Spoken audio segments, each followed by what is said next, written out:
denied my workers' rights. The company lost a lot of money. Asterisk asterisk asterisk posting this on behalf of my buddy who said it was okay to post it here after he typed it out. The following is his story. U/Kalmazap. Alright, I hope this goes here. I've never posted before, but it seems like it fits here, and honestly a friend suggested it a while ago. So for a bit of context, you need to know this company was pretty corrupt, and they ended up getting away with some shady crap for quite a while before this. It's also worth noting that, before working for them, I was training at a martial arts club, and loved doing so despite how tough the training could be. I had every intention of hopefully going pro one day. This is ultimately what fueled my anger. This happened a few years ago. I'd been working for this company for a couple months, and was finally starting to adjust enough to possibly go back to martial arts training, even after working a 12-hour shift. I came in on my scheduled Saturday shift. My normal shift supervisor was away with his wife, who had just given birth. The supervisor who was there usually worked a different shift, but was filling in. They assigned me to my usual job, which I later found out from my physiotherapist nobody should be doing for 12 hours straight, especially if they are my size. I'm not a big guy, maybe 140 pounds drenched. Normally the job wouldn't have caused me any issues. However, that day I was stuck doing the same job with different material which was well over the safe legal lifting weight for a single person. Around 3 hours into my shift I'd started to experience pain in my back and one of my shoulders. I spoke to the supervisor asking to be moved because of it. They replied, "Sure, I'll see what we have available." They didn't bother looking. I'd like to state that this was a factory job. Something is always available, especially since we constantly found ourselves understaffed. Of course, with the job being my first official job as an adult, I wanted to make a good lasting impression, just as a pillow in case I needed it later in life. Over the course of my shift I complained twice more, and even talked to my coworker that was right across the truckway from me about it. Eventually she started assisting me with lifting my now normally used material, seeing as I wasn't able to do it steadily alone anymore. The pain I was in was intense. At the end of my shift, I went home and relaxed before it really hit me hard. I have a high pain tolerance, to the point where I barely notice broken bones. This pain put me in tears and made it extremely difficult to move. I called into work explaining the situation and informing them I wouldn't be in for work the next day, and if the pain didn't start to diminish I'd be in the hospital instead.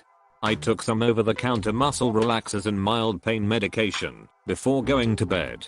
I had never slept so badly in my life, consistently waking up in pain and barely being able to move. I ended up being awake when my mum went to work. She worked at the same place. A family friend came over to check on me, and we went to the hospital. I wasn't even able to lift my right arm up, so it was straight out at shoulder high, with my other arm. It was just more pain than I could take, while keeping enough strength to just barely stay on my feet. The doctor said it was an overuse injury, and that I'd be fine in 2 weeks. They wrote a note stating that I was on modified duties for that time period, before I'd be fine to go back to my usual job. I took it with a grain of salt, since I was in more pain than I'd ever experienced before in my life, but hoped he was correct. It's worth noting that they didn't splint my arm or give me any sort of medication which possibly caused more work later on. I spent the next 2 days trying to rest as much as possible, still in a stupid amount of pain. Wednesday rolled around, and I went in for work. My normal shift supervisor was happy to see I was alright and apparently had gone off on the other supervisor for letting something like this happen to one of his employees. I was assigned modified duties as the doctor instructed, and went to work after being shown what I was doing. Around an hour into my shift the pain in my shoulder got much worse. My arm started to go purple, and I felt pins and needles. Constant pain in my joints from my shoulder all the way into my finger knuckles. There was sweeping pain and sharp stabbing pain as well. It got so bad that I started to feel nauseated, and my vision was fading in and out. My coworker noticed this and asked if I was alright. I replied no, and asked her to get the supervisor for me. I told the supervisor I needed to go back to the hospital, and they said I'd have to fill out the incident report sheet. I asked if they'd get it for me, and they said they would be back with it ASAP. At this point it was around 8 AM.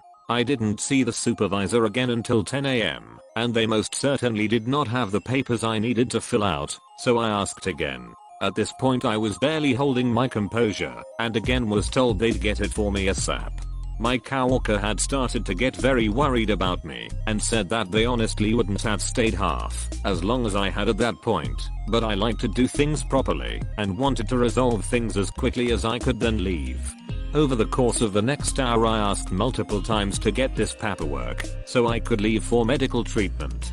At 12:30 I'd had enough. I was livid, and didn't give a crap about my language filter anymore. I spoke to my coworker, and told her I was going to the hospital the second my family friend arrived to pick me up, and then pulled out my phone to call them right there. She looked at me, and said alright, I'll tell the supervisor after you leave, because this is freaking bullcrap. She was pissed that I had to sit through this crap, especially for hours. My ride arrived, and I went straight to the hospital. The health leave a lot to be desired here. I sat there for not another 5 hours before finally being pulled into a room, where I sat for another hour. My mother made it to the hospital before I was even looked at. The doctor finally came in. I'd been in the hospital for over 6 hours at this time. They had me do exactly the same thing as the original doctor did, and told me it was simply an overuse injury. I was freaking done. Looking back, I don't know how I managed to not flip my crap at this guy, but I told him to run some sort of test, because this was bullcrap and clearly getting worse. The doctor reluctantly agreed to do an ultrasound on my shoulder, and 10 minutes later wheeling in the machine.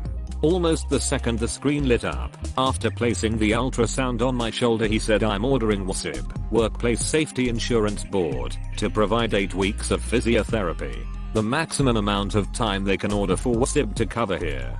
I found out from my physiotherapist that I had severe nerve damage, a partial tear in my rotator cuff, and knots in my back preventing blood flow to my shoulder.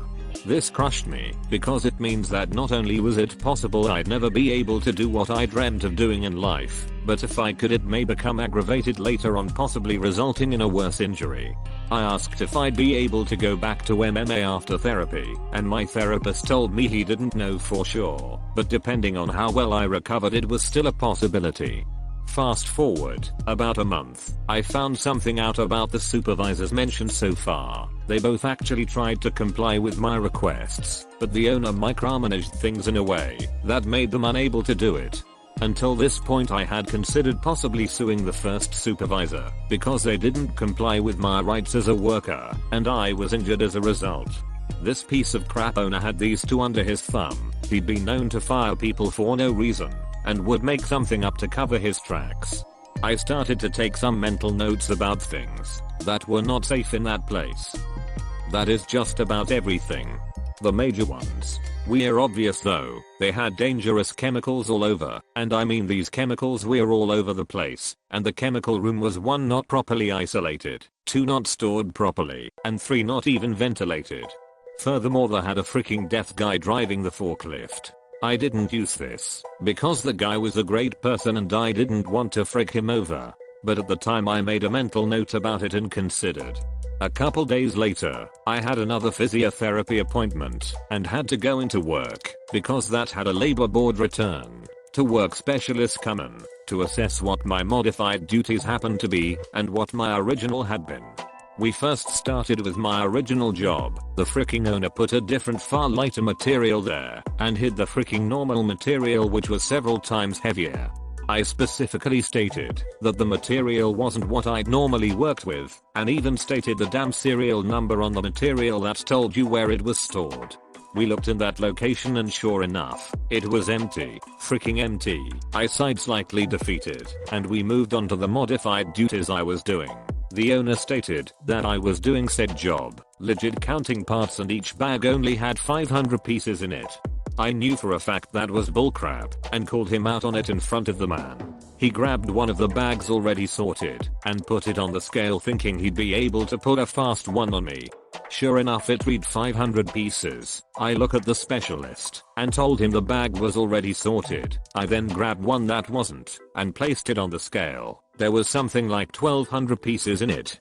The owner was clearly not happy about it, and the specialist kind of had a slight grin on his face. I know for a fact that the bags normally had around 14 to 1700 pieces in them.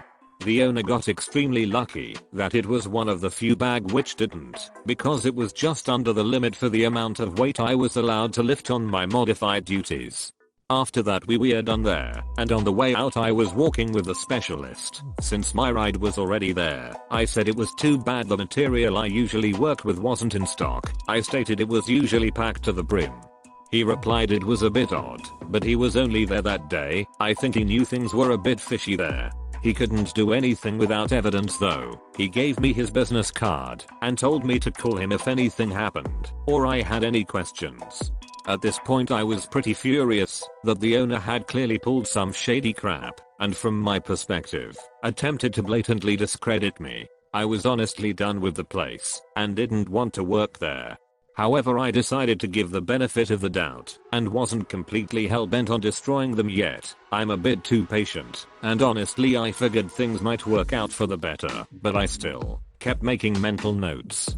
Oh, that doesn't have a safety. That saw doesn't have the proper gloves. ECT. Then my physiotherapy ended. These freaking scumbags, on my next shift right fucking after physiotherapy ended, decided to put me on the job that injured me. The pre-shift room was so quiet you could have heard a pin drop in the parking lot. I said alright, but if I experience any pain or discomfort I expect you to move me. I went to work. Again the pain started, and I went to my supervisor demanding to be moved. I did this 3 times. They were livid, they couldn't fire me. Ultimately they said, and I quote, "If you can't handle this job then perhaps it's not the right fit for you. Everyone else here is able to do it." The supervisor most likely was doing what he was told to, because again, if you butt heads with the owner he doesn't take to it well. So I asked him if I had to fill out any forms regarding it.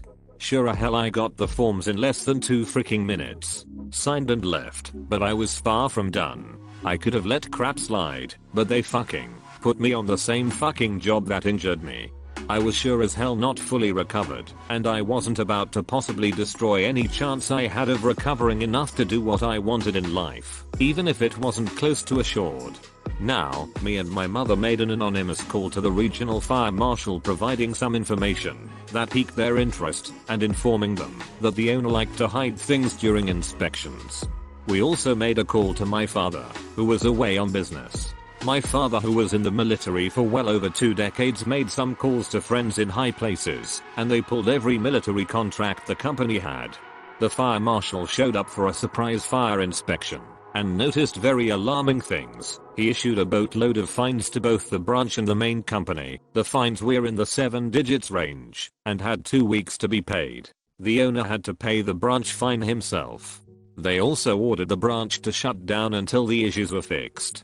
I found out 2 months after this that they now have over 30 labor board investigations going on, and their truck for delivery doesn't go out even half as much as it used to.